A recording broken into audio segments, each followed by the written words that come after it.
إن الحمد لله نحمده ونستعينه ونستغفره ونعوذ بالله من شرور أنفسنا ومن سيئات أعمالنا من يهده الله فلا مضل له ومن يضلل فلا هادي له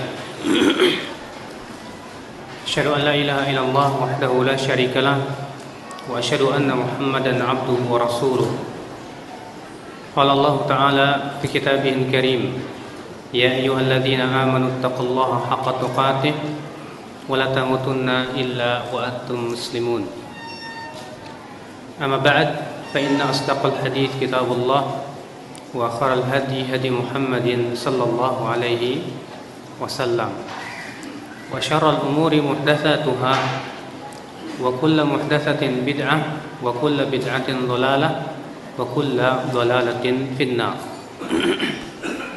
Baik ya akhal Islam, azani Allah wa iyyakum. Pada kesempatan kali ini yang biasanya kita mengkaji silsilah hadis as-sahihah, untuk sementara diganti dulu karena ada amanah ya untuk membahas buku yang saya tulis sendiri, dan buku ini alhamdulillah diinfakkan oleh salah seorang muhsinin, dan beliau minta agar buku ini dibagikan secara gratis dan dikaji. Karena untuk melaksanakan amanah ini maka ya pada hari ini yang biasanya kajian kita silsilah hadis sahihah, maka kita insyaallah akan membahas kitab atau buku ini. Tentunya tidak akan selesai dalam sekali pertemuan, mungkin sekali atau dua kali atau tiga kali ya pertemuan. Judul buku yang antum pegang semua adalah tentang kuburan. Kenapa saya ingin mengangkat kuburan? Karena sebagaimana antum ketahui ya akhi, fenomena kuburan yang sangat merebak terutama di negeri kita yang tercinta ini, di mana seakan-akan kuburan itu diagungkan. La ilaha illallah, la ilaha illallah.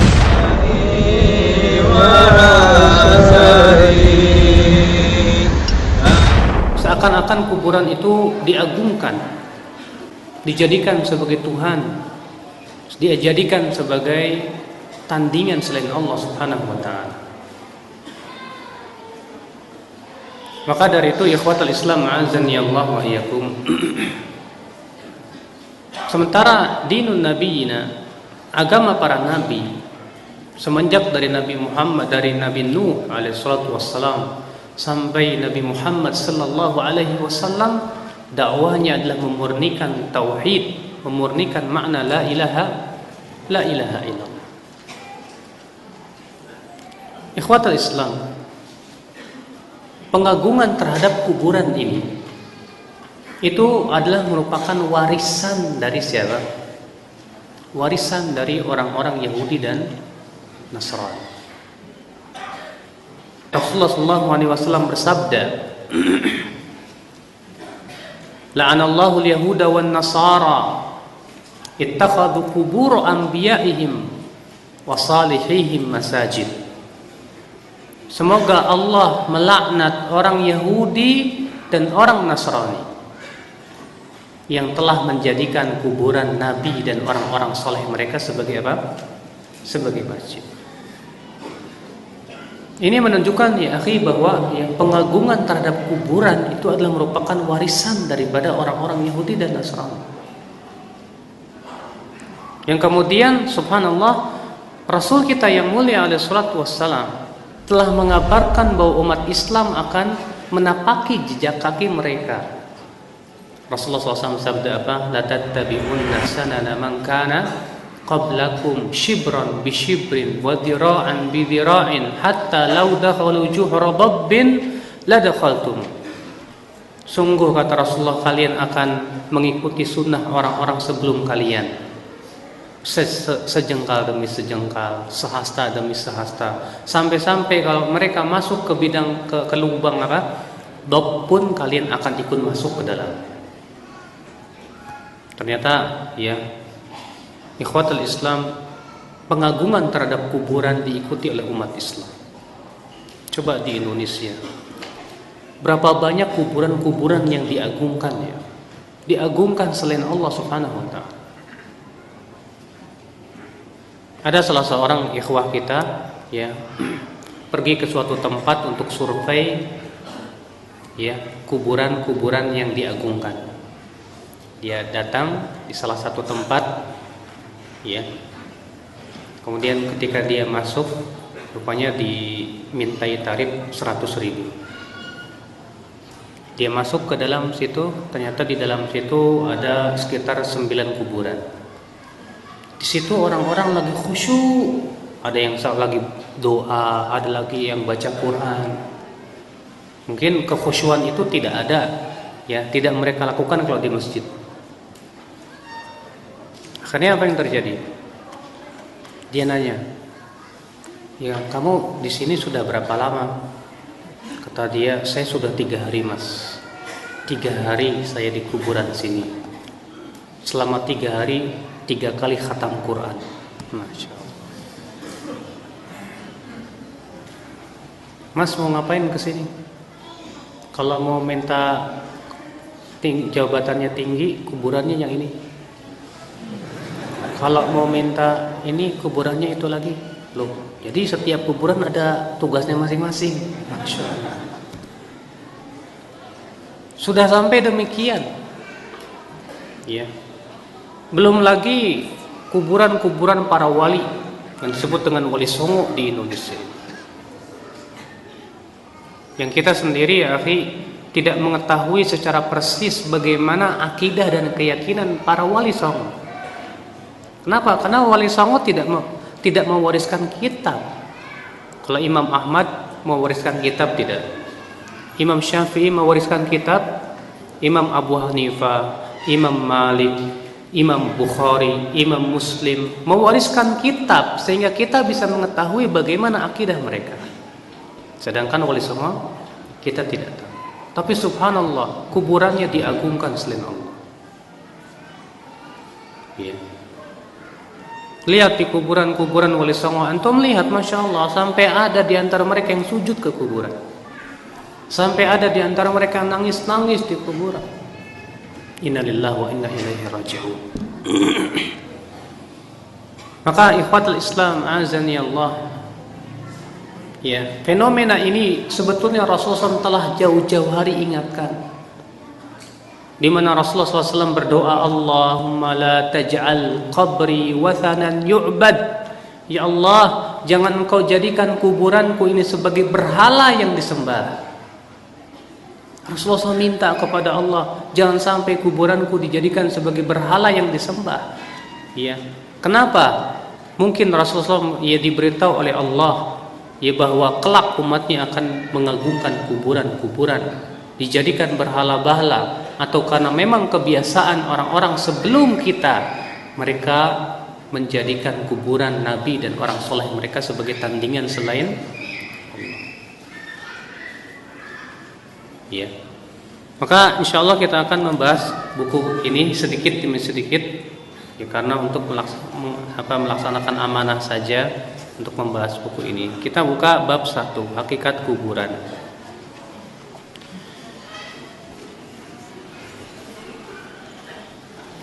Kuburan bukan tempat peristirahatan yang terakhir sebagaimana yang dikatakan oleh sebagian orang. Kadang di Indonesia ini akhi punya keyakinan begitu kan, sedang berbaring di tempat peristirahatannya yang terakhir. Emangnya terakhir? Justru masya Allah, kuburan itu bukan tempat peristirahatan terakhir akhi. Ia adalah merupakan awwalu manazilil akhirah, kata Rasulullah. Tempat pertama kali dari kehidupan akhirat yang menentukan kehidupan seorang hamba. Namun ia adalah awal persinggahan akhirat dan kehidupan yang menentukan nasib hamba. Hani Maula Uthman berkata, Uthman bin Affan apabila berdiri di sisi kuburan, beliau menangis sampai basah janggutnya. Lalu dikatakan kepadanya, engkau mengingat surga dan neraka tidak menangis, namun untuk ini Anda menangis?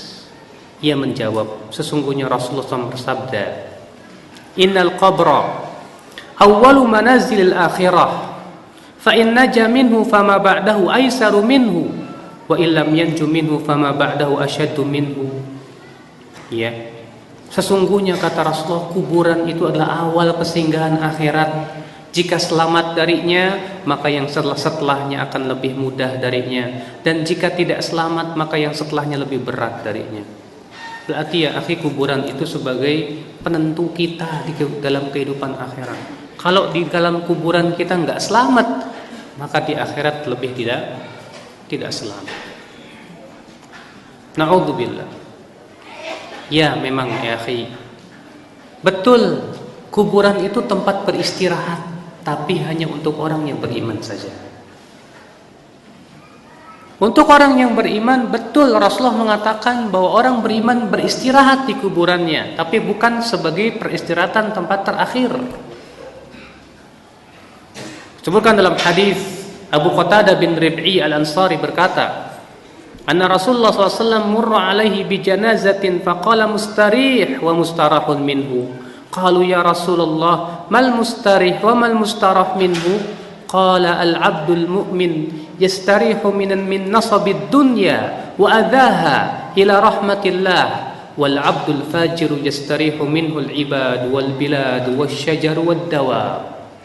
Rasulullah sabda, kata Abu Qatadah, sesungguhnya Rasulullah SAW lewat padanya jenazah, beliau bersabda, ada yang beristirahat dan ada yang darinya beristirahat. Para sahabat bingung, apa maksud? Ya. Maka mereka bertanya, wahai Rasulullah, siapa yang beristirahat dan siapa yang darinya beristirahat? Beliau bersabda, hamba yang mukmin beristirahat dari kelelahan dunia dan kepenatannya menuju rahmat Allah. Sedangkan hamba yang fajir beristirahat darinya para hamba negeri-negeri pepohonan dan binatang. Makanya Pak, orang kafir kalau mati itu disyukurin oleh pepohonan, binatang, negeri-negeri. Buktinya hadis ini. Rasulullah mengatakan bahwa kalau orang kafir yang mati, orang yang suka berbuat dosa mati, maka pepohonan akan beristirahat. Kok bisa begitu? Kata para ulama, karena dosa itu menyakiti apa yang ada di muka bumi ini. Dosa itu menyakiti pepohonan, dosa itu menyakiti binatang-binatang, dosa itu menyakiti ya awan dan yang lainnya. Bukankah ya akhi, Hajar Aswad ketika pertama kali diturunkan warnanya apa? Putih. Kata Rasulullah, Hajar Aswad itu adalah batu surga. Pertama kali diturunkan itu putih. Sawadathu khotaya bani Adam, dihitamkan oleh dosa-dosa anak Adam. Makanya atas pendapat yang sahih dari penafsiran para ulama dalam firman Allah, "Dhaharal fasadu fil barri wal bahri bima kasabat aydin nas." Telah muncul kerusakan di lautan dan di daratan akibat perbuatan manusia. Kata Ibnu Abbas, artinya akibat dosa-dosa mereka. Bukan hanya sebatas ya mungkin adanya teknologi canggih atau asap yang mengepul atau yang lainnya. Itu tidak ya akhi. Yang sangat berpengaruh adalah dosa manusia. Pemanasan global, cuaca yang tidak menentu, banyaknya gempa dan yang lainnya akibat apa? Dosa. Di zaman Umar bin Khattab pernah terjadi gempa. Kemudian Umar berkata, wahai kalian semua, apa dosa yang kalian lakukan? Demi Allah, kata Umar, kalau sampai gempa ini kembali lagi, aku tidak mau tinggal bersama kalian. Ya. Kenapa demikian? Karena dosa itu akhi menyakiti pepohonan. Kita saja tidak merasakannya, ya pepohonan diem, nggak bakalan ngomong, kamu, ya gara-gara kamu enggak. Tapi Rasulullah mengatakan bahwa orang fajir, orang fasik, kalau mati itu kata Rasulullah beristirahat darinya negeri-negeri, pepohonan. Subhanallah. Jadi ya akhi, itulah ya, kuburan buat orang yang beriman itu adalah tempat peristirahatan yang nyaman. Memang kelihatan liang lahat itu gelap, sempit, tapi buat orang yang beriman luar biasa. Yang disebutkan dalam hadis, ya, bahwa orang yang beriman ketika dia ditanya tentang siapa Rabbmu, apa agamamu, siapa nabimu, dia akan bersyahadat asyhadu an la ilaha illallah.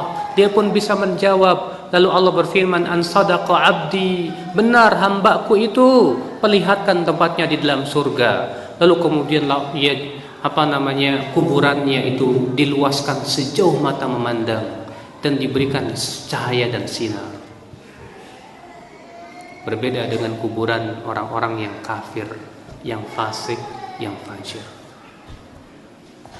Buat orang fasik, buat orang kafir, kuburan itu memang tempat yang sangat mengerikan. Tempat yang sangat mengerikan, na'udzubillah. Namun bagi orang fasik, terlebih orang kafir, ia adalah tempat yang mengerikan. Nabi SAW bersabda, wa ammal kafir awil munafiq fayaqulu la adri kuntu aqulu ma yaqulun nas fayuqal la daraita wa la talait thumma yudrabu bimitraqatin min hadid darbatan baina udhunayhi fayasihu sayhatan yasma'uha man yalih illa thaqalain. Adapun orang kafir atau munafik, ia akan mengatakan, saya tidak tahu, aku dahulu hanya mengucapkan apa yang diucapkan oleh manusia. Lalu dikatakan kepadanya, kamu tidak mengetahui dan tidak pula membaca? Kemudian ia dipukul dengan palu besi dengan sekali pukulan di antara dua telinganya, maka ia menjerit dengan jeritan yang didengar oleh makhluk yang ada di sekitar kuburan kecuali jin dan manusia. Subhanallah. Kita tidak diperdengarkan oleh Allah adab kubur. Bayangkan kalau kita diperdengarkan, mungkin antum gak bisa makan. Tiap lewat kuburan mendengar suara jeritan, wah, dan yang lainnya, antum gak bisa makan. Gimana mau makan? Makanya rahmat Allah untuk manusia dan jin tidak diperdengarkan. Yang bisa mendengar hanya binatang dan pepohonan. Makanya kata Ibnu Rajab ketika mengisahkan tentang kisah di zaman dahulu, ada seseorang membawa keledainya ke perkuburan orang kafir. Keluar dari perkuburan itu keledainya langsung sakit. Kenapa? Karena keledai bisa mendengar bagaimana adab.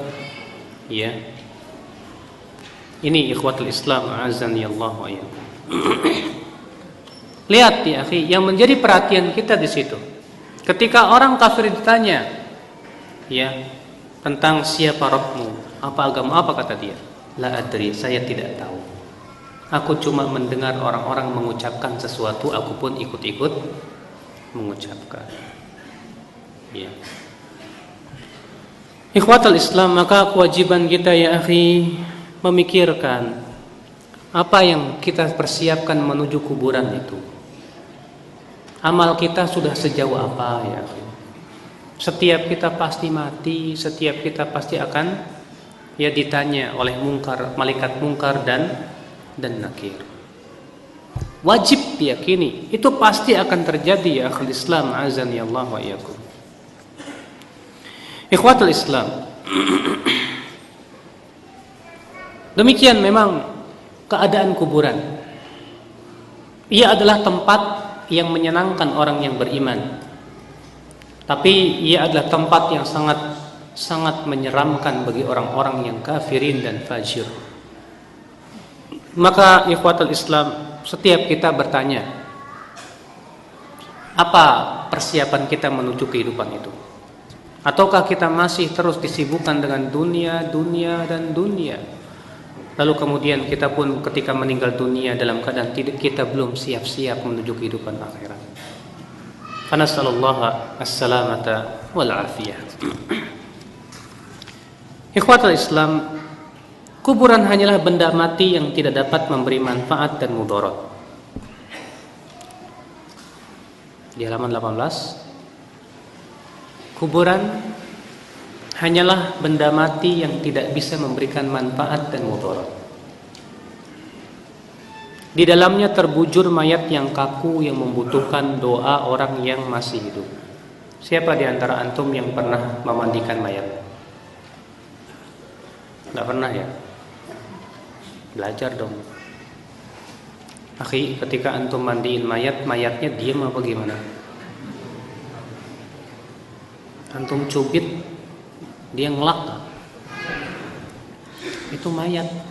Berarti sudah tidak bisa memberikan manfaat dan mudarat. Jangankan ngasih manfaat mudarat buat orang lain, buat dirinya sendiri aja nggak bisa. Ya. Lalu ada apa kemudian dijadikan tandingan selain Allah Subhanahu wa taala? Nauzubillah, nasallallahu alaihi wa afiyah. Ia tidak dapat menyampaikan doa orang yang bertawasul kepadanya, apalagi mengabulkan doa orang yang berdoa kepadanya. Mayat sudah tidak punya apa-apa lagi, tidak punya kemampuan. Justru dia sangat butuh doanya orang yang hidup ya. Ya. Ikhwatul Islam, bayangkan Rasulullah sallallahu alaihi wasallam saja orang yang paling tinggi kedudukannya di sisi Allah. Ternyata Rasulullah tidak bisa memberikan manfaat dan mudarat kepada dirinya sendiri. Allah berfirman dalam surat Al-A'raf ayat 188 apa? Qul la amliku li nafsi naf'an wa la darran illa ma syaa Allah. Walau kuntu a'lamul ghaib lastakthartu minal khairi wa ma massani as-su. Katakan hai Muhammad, aku tidak memiliki untuk diriku manfaat dan mudarat kecuali apa yang Allah kehendaki. Kalaulah aku tahu yang gaib, aku akan memperbanyak kebaikan dan aku tidak akan tertimpa keburukan. Ya akhi, ini ayat bantahan berat buat orang-orang tasawuf. Kenapa? Karena orang tasawuf punya keyakinan bahwa Rasulullah bisa memberikan manfaat dan mudarat setelah matinya. Jangankan itu, mereka punya keyakinan katanya wali yang sudah mati itu bisa memberikan manfaat dan mudarat. Ya. Mereka punya keyakinan bahwa Rasulullah SAW itu tahu yang gaib. Bahkan mereka punya keyakinan wali-wali itu katanya tahu yang gaib. Subhanallah. Maka di sini Allah Subhanahu wa taala membatalkan keyakinan seperti ini. Allah mengatakan kepada disuruh Rasulullah mengatakan, "Qul la amliku li nafsi naf'an wa la darran illa ma syaa Allah." Katakan hai Muhammad, aku tidak memiliki untuk diriku manfaat dan mudarat. Untuk dirinya sendiri Rasulullah tidak bisa memberikan manfaat dan mudarat, apalagi untuk orang lain. Walau kuntu a'lamul ghaib, kalaulah aku tahu yang gaib kata Rasulullah, lastakthartu minal khair, aku akan memperbanyak kebaikan. Wa ma massani yasu, dan aku tidak akan tertimpa keburukan. Buktinya di perang Uhud Rasulullah kepalanya bocor, gigi serinya patah, ya. Pipinya tertancap. Nggak kayak sekarang ya, terkadang kaum muslimin banyak punya keyakinan yang namanya wali itu katanya nggak mempan dibacok. Sampai-sampai banyak ya para kiai memperlihatkan karomahnya, tuh lihat nggak mempan dibacok katanya. Oh itu wali.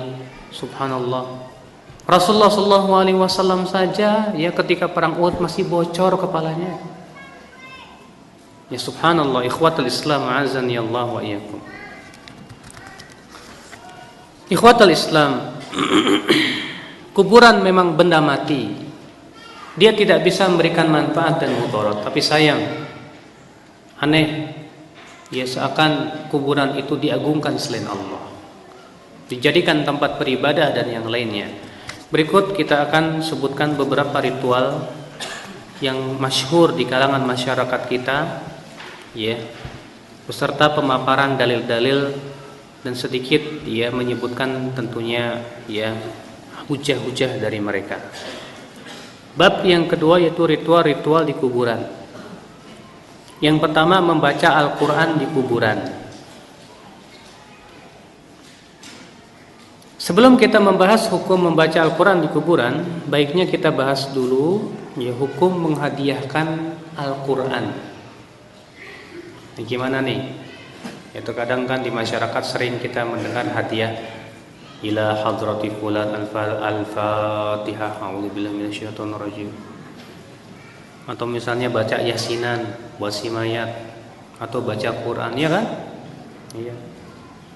Apa hukumnya? Terjadi ikhtilaf para ulama. Pendapat Al-Imam Ahmad bin Hanbal, Hanafi, demikian pula riwayat dari Syafi'i, dan pendapat ulama terakhir dari mazhab Maliki dan sebagian Syafi'iyah terutama mutaakhirinnya mengatakan bahwa bacaan Al-Quran itu sampai kepada mayat. Sampai ke mana? Ke mayat. Ya. Sampai-sampai Al-Bahuti berkata, Imam Ahmad mengatakan bahwa sampai kepada mayat semua kebaikan berdasarkan nas-nas yang menunjukkan kepada hal itu. Juga karena manusia di negeri-negeri berkumpul membaca Al-Quran untuk dihadiahkan kepada mayat tanpa ada pengingkaran, sehingga menjadi ijma mereka. Sampai-sampai Al-Bahuti mengatakan di sini, kata ini ijma. Dan nanti kita akan sebutkan bahwa tidak ada ijma. Iya. Apa dalil mereka, Pak? Yang mengatakan katanya ya membacakan atau menghadiahkan Al-Quran ke mayat itu sampai kias. Kias kepada apa? Kepada sedekah, haji, puasa. Kan disebutkan dalam hadis sedekah untuk mayat itu sampai.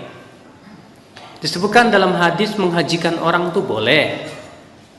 Mempuasakan ya orang tua kita yang punya hutang boleh. Berarti dikiaskan kepadanya apa? Seluruh amalan kebaikan. Ya. Ini kias. Di antara dalil mereka juga apa? Hadis Ma'qil bin Yasar bahwa Nabi SAW sabda, "Iqra'u Yasin ala mautakum." Bacakan surat Yasin kepada orang yang sudah mati di antara kamu. Tapi hadis ini akhir dhaif.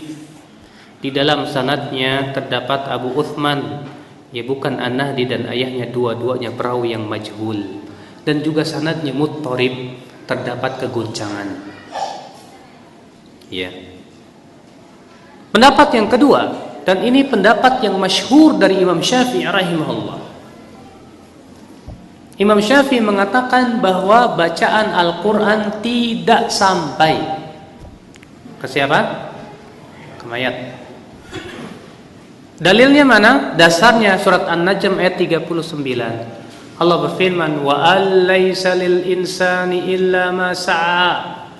Manusia tidak akan mendapatkan kecuali apa yang dia usahakan. Dan juga kata Imam Syafi'i, karena tidak adanya praktek dari Rasulullah, tidak pula para sahabat, tidak pula para tabi'in, bahwa mereka menghadiahkan bacaan Al-Quran kepada siapa? Kepada mayat. Ya. Apalagi Pak, Rasulullah SAW itu orang yang paling sayang kepada umatnya. Sampai Allah menyebutkan dalam surat At-Taubah ayat 128 apa? Wa kana wa bil mu'minina raufur rahim. Adalah Rasulullah SAW sangat sayang dan lembut kepada kaum mukminin. Apa konsekuensi sayang? Kalau Rasulullah sayang, tentu Rasulullah ingin supaya umatnya semua selamat. Di antaranya apa? Dengan melakukan usaha bagaimana mengirimkan bacaan Quran. Tapi tidak ada satupun riwayat satu saja ya Rasulullah SAW mengirimkan Al-Fatihah misalnya. Memang ada hadisnya, Al-Fatihah lima quri'at laha. Al-Fatihah itu tergantung untuk apa dibaca. Tapi hadis itu palsu kata para ulama. Ya. Tidak pernah kita mendengar ada seorang sahabat ngirimin bacaan Quran.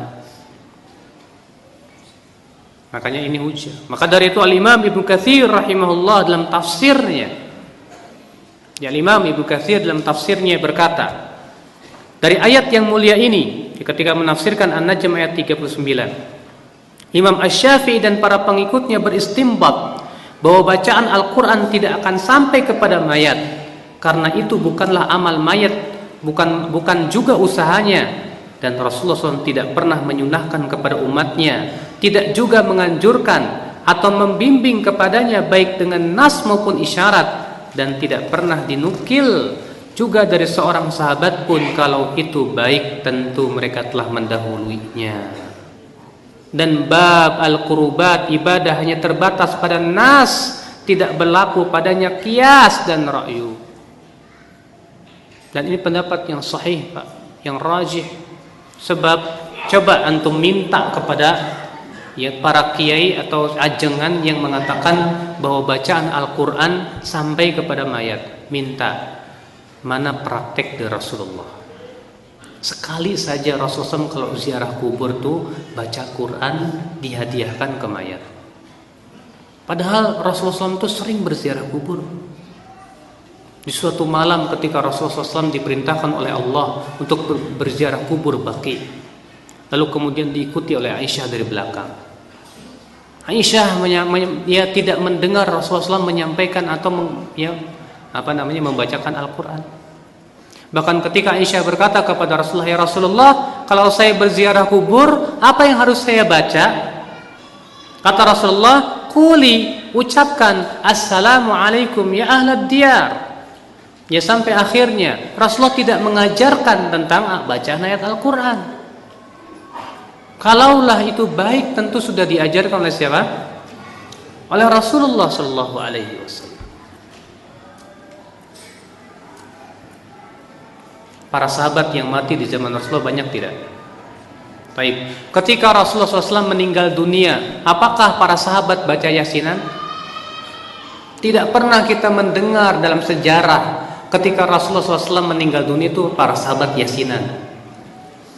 Silakan dibuka kitab-kitab bagi mereka yang mau berpikir, ya, kitab-kitab hadis dengan sanad-sanadnya. Ketika Rasulullah meninggal dunia atau Abu Bakar meninggal dunia, tidak pernah kita mendengar para sahabat kumpul baca yasinan. Ketika Umar bin Khattab meninggal dunia, Utsman meninggal dunia, Ali bin Abi Thalib meninggal dunia, kita tidak pernah mendengar para sahabat baca yasinan, menghadiahkan bacaan Al-Quran kepada. Selain hadisnya juga dhaif, ya. Itu menjadi tren di masyarakat, kan? Ayo baca yasinan. Ya, kalau nggak yasinan kamu Wahabi, sesat kamu. Masya Allah. Ikhwatul Islam, azani Allah wa iyyakum. Adapun klaim Bahuti bahwa itu ijma, ini klaim yang batil. Kenapa? Karena perselisihan dalam masalah ini jelas. Nah, terus berarti Imam Ahmad sesat dong. Berarti Imam Malik sesat. Berarti Imam Abu Hanifah sesat? Yang mengatakan bahwasannya ya bacaan Quran sampai, kita katakan mereka sudah berijtihad. Dan orang yang berijtihad itu kalau benar dapat 2 pahala. Kalau salah dapat 1 pahala. Berarti buat mujtahidnya dapat pahala. Lah buat antum kalau tahu itu salah dapat dosa kalau tetap ngikutin juga. Ya akhi, dalam masalah perselisihan ulama, hujah kita bukan ulama. Kalau ketika terjadi ikhtilaf ulama, hujah kita apa? Al-Quran dan Sunnah Rasulullah SAW. Makanya kalau ada orang berkata, sampean kan punya ulama, saya punya ulama, ya masing-masing aja. Kita katakan, apa benar, apa pernah kita mendengar ada ulama yang hujahnya begitu? Imam Syafi'i ketika dialog dengan Imam Ahmad bin Hanbal tentang masalah tarikus shalah, ya orang yang meninggalkan sholat hukumnya kafir atau tidak. Imam Ahmad membawakan nas dalil, Imam Syafi'i membawakan dalil. Tidak pernah kita mendengar para ulama ketika dialog, sampean punya ulama, saya punya ulama. Itu perkataan orang bodoh biasanya. Sering kita dengar seperti itu. Ya ulamamu, ya ulamaku. Ya subhanallah. Tidak ya akhi. Ya, kalau sudah terjadi ikhtilaf seperti ini, kita lihat dalilnya. Kita lihat praktek dari Rasulullah dan para sahabatnya. Ya.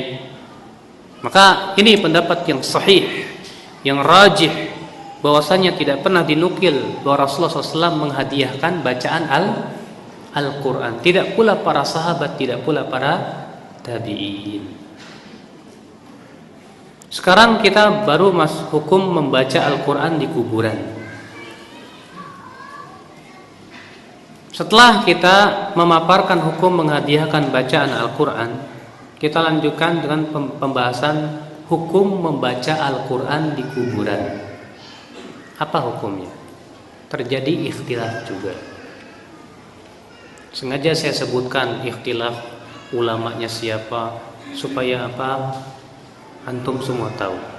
Pertama, ya bisa jadi hal ini terjadi ikhtilaf ulama. Tapi kita pun harus mengetahui bagaimana sikap kita di dalam masalah ini. Kita melihat dalil, bukan melihat orang. Siapa yang dalilnya kuat, itu yang kita ikuti. Iya.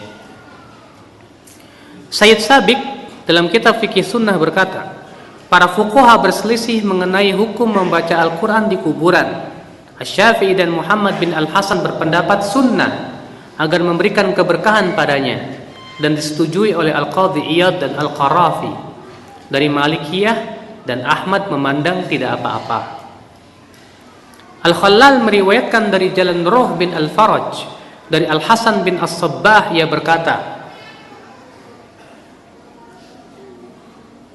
aku bertanya kepada Asy-Syafi'i tentang membaca di sisi kuburan. Beliau menjawab tidak apa-apa. Dalam kitab Al-Qira'ah Indal Qubur yang ditulis Al-Khallal. Namun Syekhul Islam Taimiyah meragukan keabsahan riwayat dari Imam Syafi'i ini. Beliau berkata dalam kitab Iqtida'us Shiratal Mustaqim, tidak mahfuz dari Asy-Syafi'i sendiri pembicaraan dalam masalah ini, karena yang demikian itu menurutnya lebih bid'ah. Dan Malik berkata, aku tidak mengetahui seorang pun yang melakukannya. Dan pernyataan Sayyid Sabiq bahwa Imam Ahmad memandang tidak apa-apa bertentangan dengan yang diriwayatkan oleh Abu Daud darinya dalam kitab Masailnya, di mana Abu Daud meriwayatkan, beliau berkata, aku mendengar Ahmad ditanya tentang hukum membaca Al-Quran di kuburan. Beliau menjawab tidak boleh. Siapa yang mengatakan? Tidak boleh. Namun ada riwayat yang menyebutkan bahwa Imam Ahmad rujuk dari pendapat ini, rujuk dan mengatakan boleh.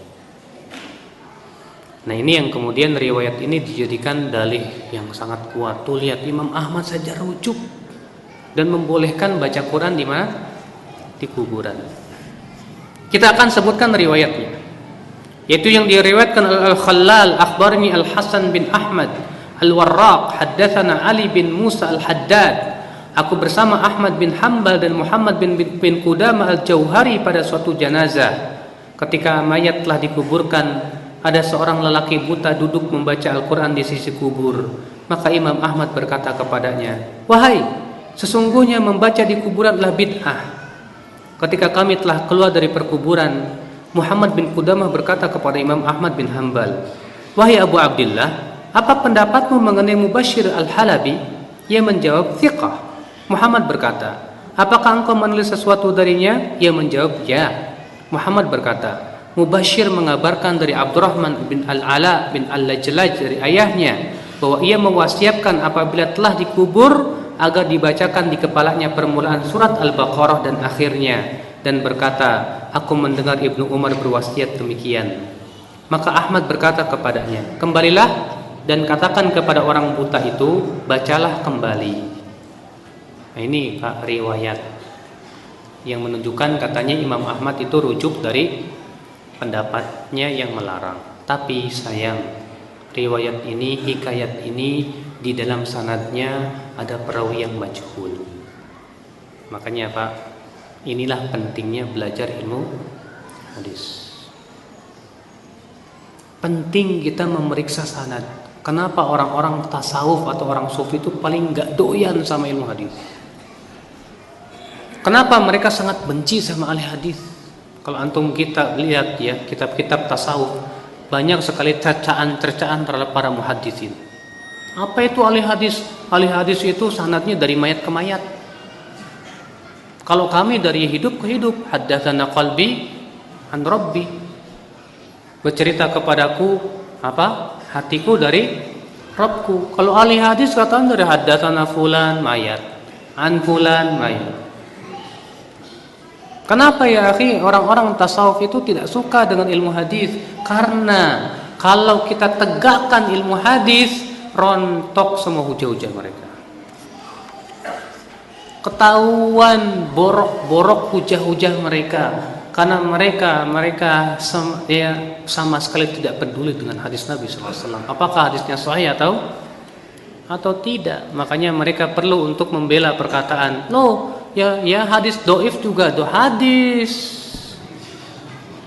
Ya. Ikhwatul Islam azani Allah. Padahal jumhur ulama yang mengatakan atau para ulama yang membolehkan mengamalkan hadis dhaif itu pun dengan syarat. Syaratnya apa? Yang pertama hadisnya dhaifnya ringan. Untuk membedakan dhaif ringan dengan dhaif berat bisa nggak? Yang kedua kata Ibnu Hajar, wajib diyakini kedhaifan hadis itu. Artinya jangan diyakini itu sebagai sunnah. Tapi di masyarakat malah diyakini sunnah tidak. Yang ketiga kata Ibnu Hajar, jangan dimasyhurkan, cukup buat diri sendiri. Ini malah dimasyhurkan. Riwayat Imam Ahmad ini yang menyatakan rujuknya ternyata dalam sanadnya ada 2 orang perawi yang majhul, sehingga tidak bisa dijadikan hujah. Inilah ikhwatul Islam, indahnya Islam tatkala kita memeriksa sanad hadis. Makanya Abdullah bin Mubarak berkata, laulal isnad laqala man syaa'a ma syaa'a. Kalau bukan karena sanad hadis, orang semaunya akan berkata Rasulullah bersabda. Tapi dengan sanad orang akan berhati-hati. Mana sanadnya? Sini. Makanya Pak, hadis palsu, hadis dhaif dan kedustaan itu lakunya di pasar kebodohan. Di Indonesia seringkali terkadang SMS beredar, Rasulullah bersabda begini. HR Bukhari dan Muslim, padahal Bukhari Muslim gak pernah meriwayatkannya. Orang ketika melihat, Bukhari Muslim ini, Masya Allah, lihat Bukhari Muslim. Ya, kita katakan, sampean udah rujuk belum ke kitab Bukhari Muslim? Ya masa bohong sih dia? Belum tentu kali yang menyampaikannya ya dukun, kita nggak paham. Rujuk dulu mas. Ya setelah dirujuk ternyata nggak riwayat Bukhari dalam sahihnya, adanya Bukhari dalam Al-Adabul Mufrad. Nah gimana? Sementara Al-Adabul Mufrad itu tidak disyaratkan harus sahih. Nah ini ikhwatul Islam, disinilah setiap kita tentu harus punya jiwa kritis untuk memeriksa sanad-sanad hadis, memeriksa segala macam periwayatan yang kita dengar. Supaya kita pertama tidak tertipu, yang kedua kita tidak berdusta atas nama Rasulullah sallallahu alaihi wasallam. Ternyata kita tidak bisa melanjutkan karena waktunya sudah habis. Jadi insyaallah saya akan bahas di pertemuan yang akan datang saja. Ini saja, subhanallah wa bihamdihi, asyhadu an la ilaha illa anta, astaghfiruka wa atubu ilaik. Assalamualaikum warahmatullahi wabarakatuh.